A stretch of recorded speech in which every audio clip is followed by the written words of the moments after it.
नमस्कार दोस्तों, आज की इस वीडियो में आपको बताऊंगा समांतर श्रेणी चैप्टर का सवाल जो कि क्लास 10th के बोर्ड एग्जाम में पूछा गया सवाल है।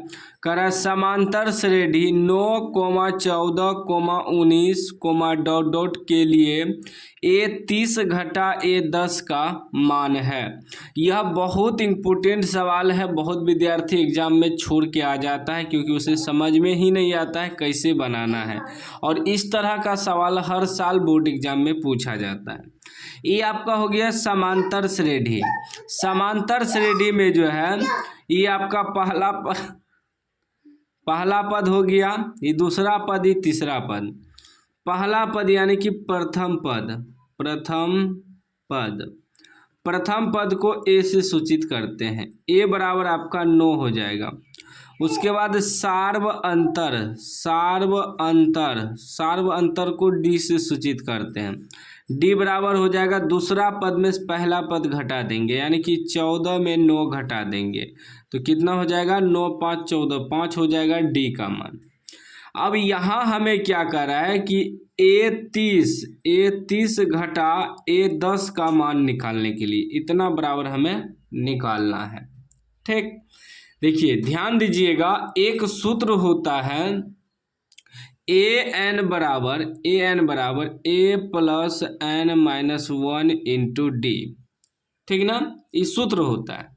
तो यहाँ n के जगह 30 दिया हुआ है, तो 30 दिया हुआ है तो इसका मतलब हम लिखेंगे इसको, यहाँ देखिए अगर यहाँ n है तो इसका सूत्र हो गया a plus n-1 into D. मतलब यहाँ n है इसीलिए यहाँ n है। यहाँ हमें कह रहा है कि a30 का जब निकालेंगे तो हमें निकलेगा a प्लस n के जगह यहाँ 30 रखा जाएगा, ठीक ना, घटा 1 इंटू डी, इस प्रकार हो जाएगा सूत्र पे। फिर क्या है a10 को हम लोग लिखेंगे a प्लस n-1, n की जगह 10-1 इंटू डी, इस प्रकार बैठाएंगे सूत्र पे। ठीक ना, सूत्र क्या होता है, an बराबर या tn बराबर a plus n-1 into D.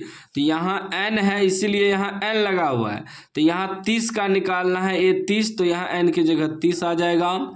फिर जब a10 का निकालेंगे तो यहाँ n की जगह 10 आ जाएगा, बस यही होता है।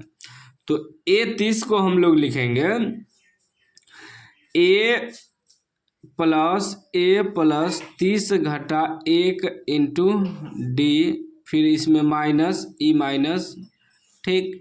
फिर a10 को लिखेंगे a प्लस 10 घटा 1 इंटू डी, इस प्रकार। ठीक, अब देखिएगा a का मान कितना है, a हमारा 9 है, मतलब प्रथम पद, प्लस 30 में से 1 घटेगा, बचेगा कितना, 29 डी का मान कितना है 5, माइनस। फिर देखिए a कितना है, प्रथम पद 9 है, प्लस 10 में से 1 घटेगा 9 गुना डी का मान कितना है, डी का मान 5 है। ठीक, अब देखिएगा ये हो जाएगा 9 प्लस, अब गुना करिए इसको, 9 पचे 45 के 5 हासिल 4, 5 दूनी 10, 4 14, यानी कि 145 हो जाएगा। 9 पचे 45 के 5 हासिल 4, 5 दूनी 10, 4 14, घटा 9 प्लस 9 पचे 45। अभी क्या हो जाएगा, 9 प्लस 145, इधर ये माइनस 9, फिर प्लस माइनस 45, ये प्लस 9 माइनस 9 कट जाएगा, क्या बच गया, 145 में से 45 घट जाएगा तो 100 बच जाएगा। तो 100 जो है हमारा आंसर हो गया, यानी कि a30 घटा a10 का मान निकल गया।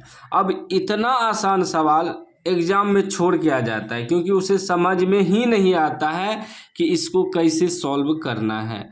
तो 100 आया, यानी कि बी राइट आंसर हो जाएगा।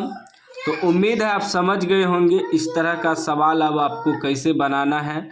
वीडियो अच्छा लगा हो तो लाइक कर दीजिए, चैनल को सब्सक्राइब कर दीजिए और घंटी को दबा के ऑल कर दीजिए।